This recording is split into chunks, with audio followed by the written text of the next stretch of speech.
하나님의 크신 사랑과 은총이 여러분의 삶에 함께 하시기를 빕니다. 오늘은 여호와 니시라는 제목으로 함께 하나님의 말씀을 나누겠습니다. 오늘은 2024년 마지막 주일입니다.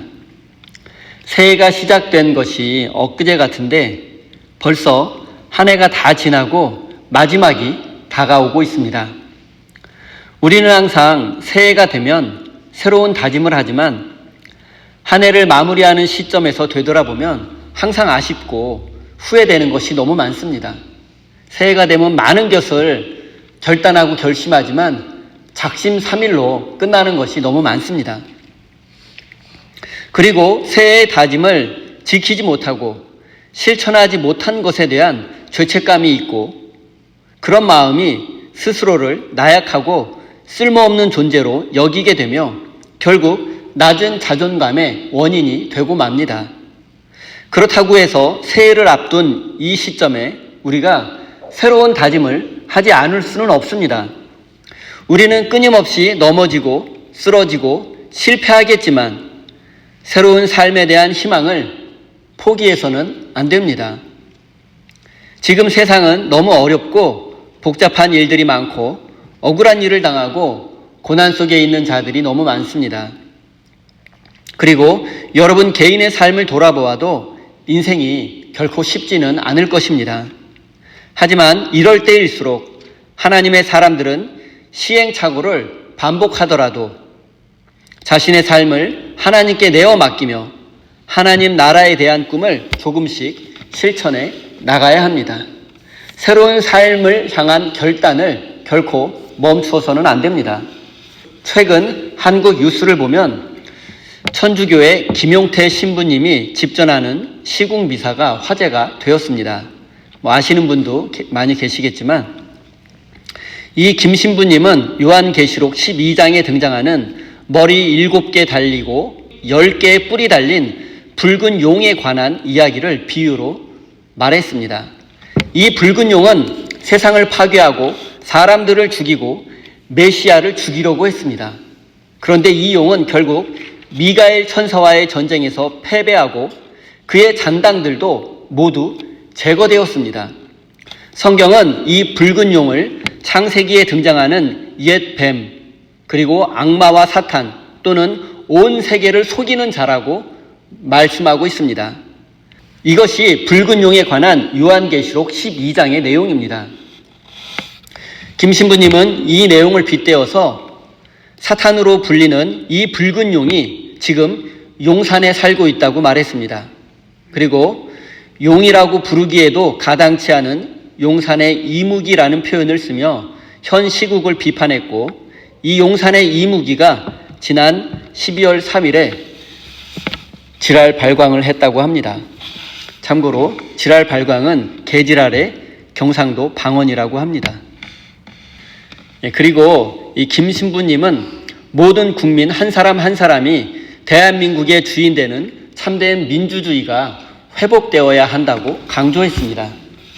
저는 이 김 신부님의 이야기를 들으며 그분의 말씀에 깊은 공감을 하게 되었고 또 동시에 구약성서에 등장하는 나단 선지자의 모습이 떠올랐습니다. 나단 선지자는 다윗 왕이 밧세바를 성폭행한 죄를 신하들 앞에서 공개적으로 꾸짖었고 왕을 책망했습니다.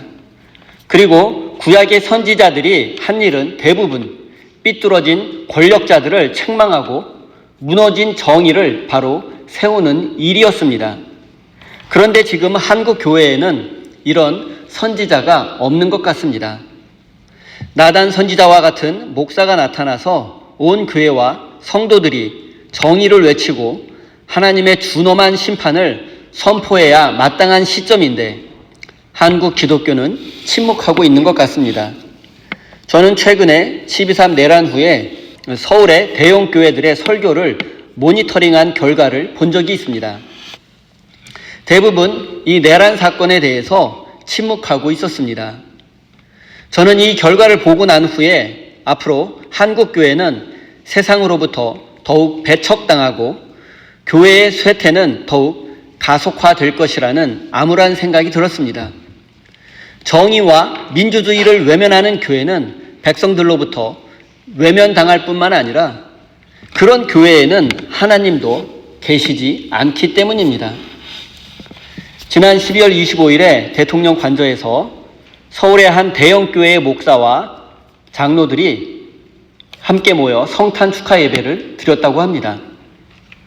기독교에서 우상으로 정죄한 무속을 신봉하는 자들에게 예배를 집례했다는 것이 참 아이러니하게 느껴집니다.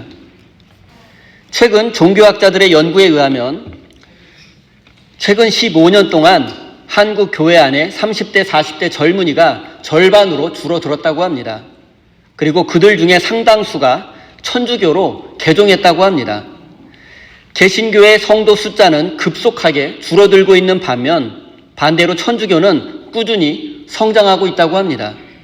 이런 추세라면 10년, 15년이 지나면 한국 교회 성도보다 천주교인이 더 많아질 것이라고 말을 합니다. 사랑하는 성도 여러분, 교회의 사명이 정치를 바로잡고 민주주의를 회복하는 것은 아닙니다. 하지만 하나님의 백성이라면, 구원받은 하나님의 자녀라면 이 세상에 정의와 평화를 세우는 하나님의 일꾼이 되어야 한다는 사실을 가슴 깊이 새기시기 바랍니다. 8절 말씀을 읽겠습니다. 그때 아말렉 사람들이 몰려와서 르비딤에 있는 이스라엘 사람을 공격하였다. 히브리 백성들이 이집트를 탈출한 지 벌써 적지 않은 시간이 흘렀습니다. 그동안 출애굽 공동체는 광야의 삶에서 고난과 고통을 겪으며 생존의 위기를 하나씩 넘어가고 있었습니다. 출애굽 직후 이집트 전차 부대가 쫓아왔을 때에는 홍해바다가 갈라지는 기적을 통해서 살아남을 수 있었습니다. 마라 지역의 오아시스가 오염되었을 때에 그 물을 마실 수 있는 물로 하나님이 고쳐주셨습니다. 하나님은 또 구름 기둥과 불 기둥으로 그들을 인도해 주셨습니다. 그리고 만나와 메추라기로 그들을 먹이셨고 반석에서 샘물이 솟아나는 기적을 경험하기도 했습니다. 이처럼 광야의 백성들은 위기에 처할 때마다 하나님과 모세를 원망했지만 하나님은 결국 그들을 도와주셨고 구원해 주셨습니다. 그런데 이제 그들에게 차원이 다른 위협이 다가왔습니다. 지금까지 출애굽 공동체는 내부의 문제와 싸워야 했다면 이제부터는 아말렉 민족이라는 외부의 적과 싸워야만 했습니다. 아말렉 민족은 당시 시나이 반도와 가나안 남부 지역에 널리 퍼져 있던 유목 민족이었습니다. 그리고 그들은 자체적으로 군대를 보유하고 있었고 광야에서 영향력을 행사하는 강력한 유목 민족이었습니다. 그런데 어느새부턴가 그들은 이스라엘을 위협적인 세력으로 느끼기 시작했습니다. 출애굽 공동체의 숫자가 적지 않았을 뿐만 아니라 훌륭한 지도자와 나름대로 규율과 체계를 가진 공동체였기 때문에 시간이 지나면 더 큰 세력으로 성장할 수 있고 얼마 지나지 않아 자신들에게 큰 위협이 될 거라고 생각했습니다. 아말렉 민족은 출애굽 공동체를 오랫동안 지켜보고 있었습니다. 그들은 처음에 홍해바다가 갈라지는 것과 이집트 군대가 바닷속에 수장되는 것을 잘 알고 있었습니다. 그들은 하나님의 능력을 보았기에 섣불리 이스라엘을 공격할 수가 없었습니다. 그런데 이스라엘 내부에 심각한 균열이 있다는 것을 알게 되었습니다. 홍해바다를 건넌 후에 다시 이집트로 돌아가자고 주장하는 사람들이 있었고 하나님과 모세를 원망하고 불평하는 일이 반복되고 있다는 사실을 아말렉 민족이 알게 되었습니다. 그리고 지금 이때가 이스라엘을 공격할 절호의 기회라고 생각했습니다. 신명기의 기록에 의하면 아말렉은 출애굽 공동체의 후미를 공격해서 여성과 노약자들을 살해했고 생필품들을 약탈했다고 합니다. 아마도 그들은 전면전에 앞서 이스라엘의 전투 능력을 확인하려고 했던 것 같습니다. 지금까지의 상황을 종합해보면 이스라엘과 아말렉 사이의 전면전이 언제 일어나도 이상하지 않은 상황입니다. 이 상황을 출애굽 공동체의 입장에서도 한번 생각해 보겠습니다. 지금까지는 백성들의 원망과 불평이라는 내부의 문제와 싸워왔다면 이제는 군대를 보유한 아말렉 민족과 싸워야만 합니다. 그런데 이런 외부의 적이 반드시 나쁜 것만은 아닙니다. 왜냐하면 내부의 문제를 해결하고 공동체의 힘을 하나로 모으는 가장 확실한 방법은 바로 외부의 적과 싸우는 것이기 때문입니다. 그리고 그 외부의 적과 싸워서 승리하게 된다면 공동체는 더욱 성장하고 성숙해질 수 있고 하나가 될 수 있습니다. 9절과 10절입니다. 모세가 여호수아에게 말하였다. 장정들을 뽑아서 아말렉과 싸우러 나가시오. 내일 내가 하나님의 지팡이를 손에 들고 산 꼭대기에 서 있겠소. 여호수아는 모세가 그에게 말한 대로 아말렉과 싸우러 나가고 모세와 아론과 훌은 언덕 위로 올라갔다. 모세는 여호수아라는 젊은 군대 지도자에게 군사들을 모아서 내일 아말렉과 전투를 시작하라고 명령했습니다. 그리고 자신은 하나님의 지팡이를 손에 들고서 산 꼭대기에 서 있겠다고 말했습니다. 모세는 직접 전쟁터에 나가지는 않았습니다. 그가 나이 많은 노인이라는 이유도 있겠지만 그보다 그는 지도자가 무엇을 해야 하는지 그리고 이 전쟁의 승패가 무엇에 달려 있는지 정확하게 알고 있었기 때문입니다. 모세는 이 전쟁의 승패가 하나님의 손에 달려 있음을 알고 있었습니다. 인간의 생사화복과 세상을 변화시키는 힘이 하나님께 있음을 그는 알고 있었습니다. 그래서 모세는 하나님의 도우심을 요청하려는 것입니다. 모세가 손에 쥐고 있는 지팡이는 하나님의 임재와 도우심을 상징합니다. 모세는 이집트의 마술사들과 대결할 때도 그 지팡이를 손에 쥐고 있었습니다. 그리고 홍해가 갈라지는 순간에도 호렙산에 반석을 쳐 물이 솟아날 때에도 그는 지팡이를 손에 쥐고 있었습니다. 그리고 이제 그는 산 꼭대기에 서서 그 지팡이를 두 손으로 높이 쳐 들었습니다. 그가 붙들고 있는 것은 단순한 나무 막대기가 아니라 하나님을 향한 그의 신뢰의 마음이었습니다. 하나님이 도와주시고 구원해 주시고 승리를 주실 것을 믿는 그의 마음, 그의 믿음이 그 지팡이에 담겨 있었던 것입니다. 그리고 여호수아와 이스라엘 군사들은 두려움 없이 전투에 임했습니다. 그들은 한때 마실 물과 먹을 양식 때문에 하나님께 원망과 불평을 하기도 했지만 하나님을 시험하기까지 했지만 이제 그들은 하나님의 능력과 은혜를 충분히 경험했기에 이제 하나님의 도우심을 믿으며 전장터로 나갈 수 있었던 것입니다. 하지만 출애굽기 기자는 이 전투의 자세한 상황을 기록하지 않았습니다. 이스라엘 군대가 어떻게 싸웠는지 또 전략과 전술에 대해서 그들의 용맹함에 대해서 어떠한 기록도 남기지 않았습니다. 오히려 출애굽기 기자는 산 꼭대기에서 하나님의 지팡이를 들고 있는 모세에게 초점을 맞추고 있습니다. 11절입니다.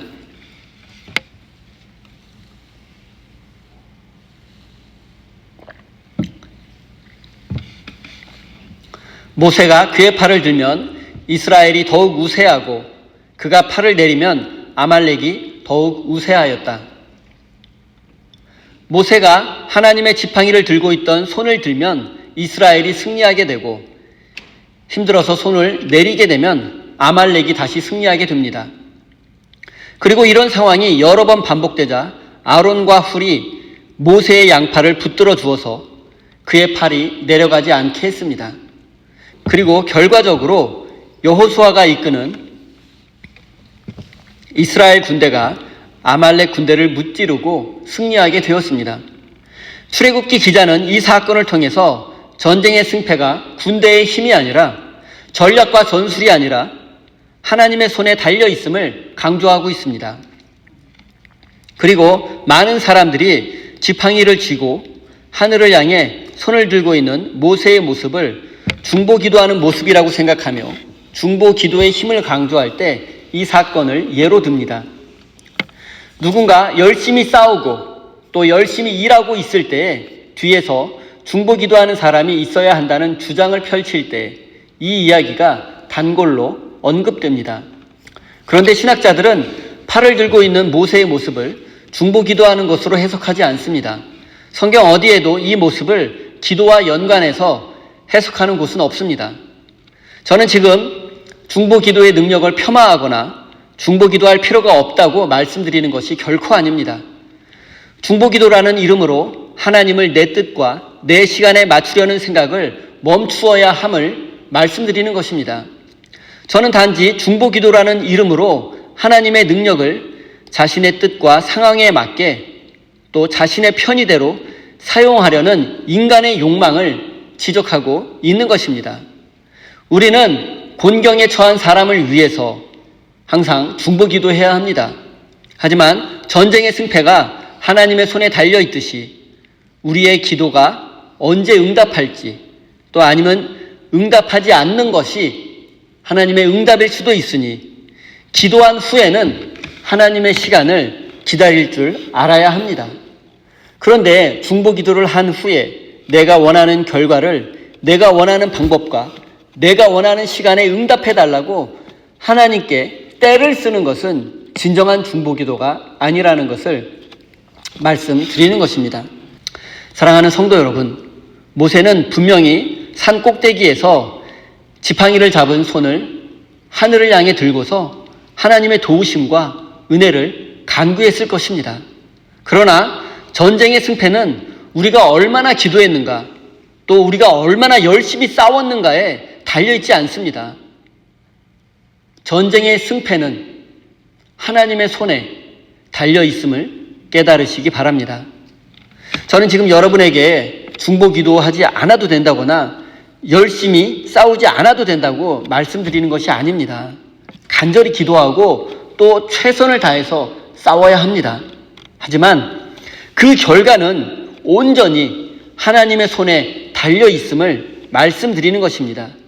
간절히 기도하고 최선을 다하는 것은 우리의 몫이지만 결과는 하나님의 몫이라는 사실 또한 우리가 인정해야 합니다. 사랑하는 성도 여러분, 우리를 더 사랑하시는 하나님을 믿고 또 하나님께서 우리를 가장 좋은 길로 인도해 주실 것을 믿고 어떠한 상황 속에서도 어떠한 결과가 있더라도 하나님을 믿고 신뢰하는 참된 믿음의 사람이 되시기를 바랍니다. 12절입니다. 모세가 피곤하여 팔을 들고 있을 수 없게 되니 아론과 훌이 돌을 가져와서 모세를 앉게 하고 그들이 각각 그 양쪽에 서서 그의 팔을 붙들어 올렸다. 해가 질 때까지 그가 팔을 내리지 않았다. 아론은 모세의 형으로서 출애굽 준비 단계부터 모세를 도왔습니다. 그리고 홀은 역사가 요세푸스에 의하면 모세의 누이였던 미리암의 남편입니다. 따라서 홀은 모세의 매형입니다. 성경에 자세한 기록이 남아있지는 않지만 이 두 사람은 광야 생활 내내 모세를 도왔던 사람들입니다. 나중에 아론이 금송아지 사건을 일으키기도 했지만 아론과 훌은 기본적으로 모세의 조력자였으며 모세를 돕는 사람이었으며 그들은 결코 선을 넘어 주인공이 되려고 하지 않았습니다. 중요한 것은 하나님의 은혜와 도우심으로 출애굽 공동체가 약속의 땅 가나안으로 들어가는 것이지 자신들이 높아지고 성공하는 것이 아니라는 것을 아론과 훌은 분명히 알고 있었습니다. 그들은 하나님께서 모세를 선택하셨다는 사실을 인정했고 자신들의 사명이 모세를 돕는 것이라는 사실을 분명히 알고 있었습니다. 때로는 그들에게 모세처럼 주목받는 지도자가 되고 싶다는 생각도 있었을 것입니다. 하지만 그들은 하나님께서 맡기신 사명이 지도자를 돕는 것임을 분명히 알고 있었습니다. 아론과 훌이 만약 모세가 지쳐 있을 때 비켜보라고, 이제부터 우리가 하겠다고, 그 지팡이를 우리에게 넘겨달라고 그렇게 그들이 앞장섰더라면 출애굽 공동체는 분열되었을 것이고 하나님의 역사는 일어나지 않았을 것입니다. 모세는 위대한 지도자였지만 그도 인간이었기에 때로는 약해지기도 하고 도움이 필요하기도 했습니다. 그런데 그의 곁에 아론과 훌이라는 동역자가 있다는 것이 참 아름다운 일입니다. 동역자란 함께 멍에를 맨 사람이라는 뜻입니다. 그리고 동역자가 없는 지도자는 결국에 넘어지고 쓰러지고 실패할 수밖에 없습니다. 이것은 교회의 지도자인 목사에게도 똑같이 적용됩니다. 목사는 하나님의 말씀을 연구하고 깨달아서 성도들에게 전해주고 가르쳐 주어야 합니다. 목사는 전투 현장에 직접 나가서 싸우는 사람이라기보다는 성도들이 거룩한 삶을 살아낼 수 있도록 잘 인도하고 격려하며 그들의 삶에 하나님의 능력이 나타나기를 기도하고 도와주는 사람입니다. 그런데 모세의 팔이 내려갔던 것처럼 목사도 때로는 영적으로 지칠 때가 있고 또 영적인 슬럼프에 빠질 때도 있습니다. 그리고 이때 필요한 것이 바로 아론과 훌과 같은 동역자입니다. 말없이 다가와 지친 팔을 거들어주고 앉을 자리를 마련해주는 사람이 있다는 것만으로 힘을 낼 수 있기 때문입니다. 저는 오늘 이 말씀을 묵상하면서 제가 감히 모세와 같이 우리 성도들을 위해서 산꼭대기에서 팔을 높이 들고 기도하고 있다고 자신 있게 말하기는 어렵다는 생각이 들었습니다. 우리 성도들은 날마다 광야와 같은 삶의 현장에서 영적인 전투를 벌이며 살고 있습니다. 날마다 느끼는 것이지만 우리 인생이 정말 광야와 같습니다. 우리는 이런 인생 속에서 날마다 영적인 전투를 벌이며 살고 있습니다. 그리고 우리 성도님들이 영적인 전투에서 패배하고 거룩한 삶을 살아내지 못하고 하나님이 맡겨주신 사명을 외면하고 또 그것을 감당하지 못한다면 그것에 저의 책임이 크다는 사실을 인정하지 않을 수 없습니다. 저의 책임이 적지 않게 있을 것입니다. 목사인 저는 직업적으로 우리 성도님들을 위해서 존재하는 사람입니다. 그런데 여러분이 영적인 삶에서 승리하지 못하고 거룩한 삶을 살아내지 못한다면 그것이 오롯이 저의 책임은 아닐지라도 저의 불성실함이 큰 몫을 했을 것은 분명한 일입니다. 그리고 이것은 여러분 자신에게도 똑같이 적용됩니다. 작게는 여러분의 가정이 그리고 넓게는 여러분이 속한 공동체가 영적인 전투에서 패배하고 분열하고 갈등하고 있다면 하나님이 그 책임을 여러분에게도 물을 수 있다는 사실을 여러분은 기억해야 합니다. 사랑하는 성도 여러분, 우리 믿음의 사람은 기본적으로 누군가를 돕는 사람들입니다. 하나님은 우리를 돕고 섬기는 사람으로 부르셨습니다. 이 사명을 책임있게 감당해야만 합니다. 하지만 때에 따라서 모세처럼 산꼭대기에서 하나님의 도우심을 구해야 할 때도 있고 그런 사람도 필요합니다. 누군가는 깨어서 이 세상을 위해서 기도할 수 있어야 하고 하나님의 정의를 선포해야만 합니다. 그리고 바로 내가 그 깨어있는 한 사람이 되어야 한다는 사실을, 그 사람일 수도 있다는 사실을 우리는 기억해야 합니다. 15절, 16절입니다. 모세는 거기에 제단을 쌓고 그곳 이름을 여호와 니시라고 하고 주님의 깃발을 높이 들어라. 주님께서 대대로 아말렉과 싸우실 것이다 하고 외쳤다.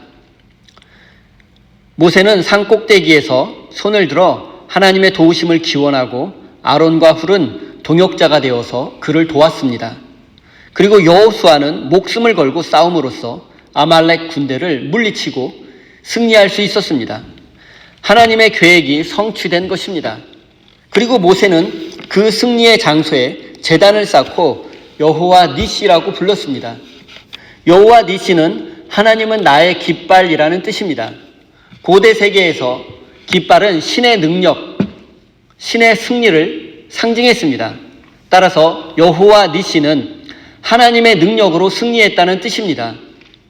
이 이름에서 알 수 있듯이 모세와 이스라엘 백성들은 이 승리를 자신들의 승리로 여기지 않았습니다. 이 승리는 하나님의 승리이며 그들이 목숨 걸고 싸워서 승리한 것이 아니라 모세가 기도했기 때문에 승리한 것이 아니라 하나님이 함께 싸워주셔서 승리한 것이라는 믿음의 고백이 바로 여호와 니시라는 이 이름에 담겨 있습니다.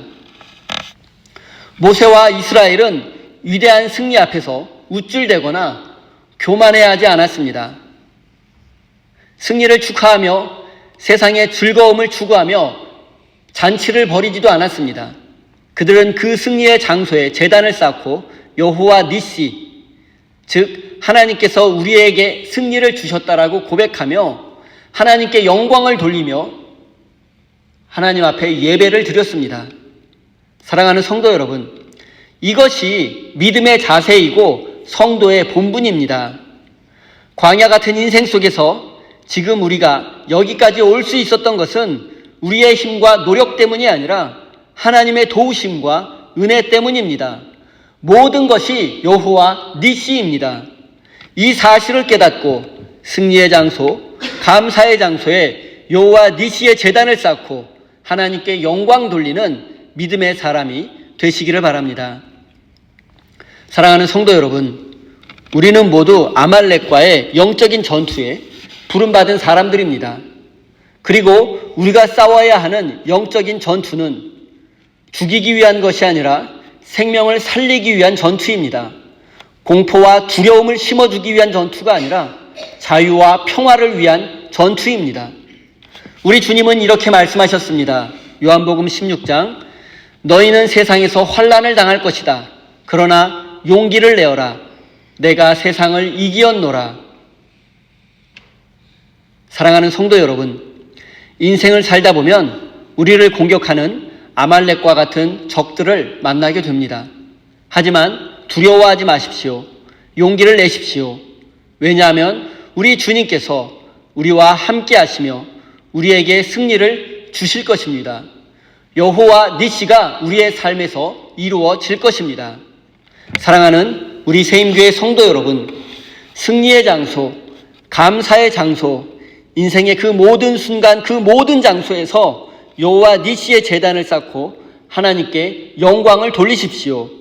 그리고 하나님의 용사가 되어서 이 세상에 하나님의 나라를 이루어가는 거룩한 믿음의 사람이 되시기를 예수님의 이름으로 축원드립니다.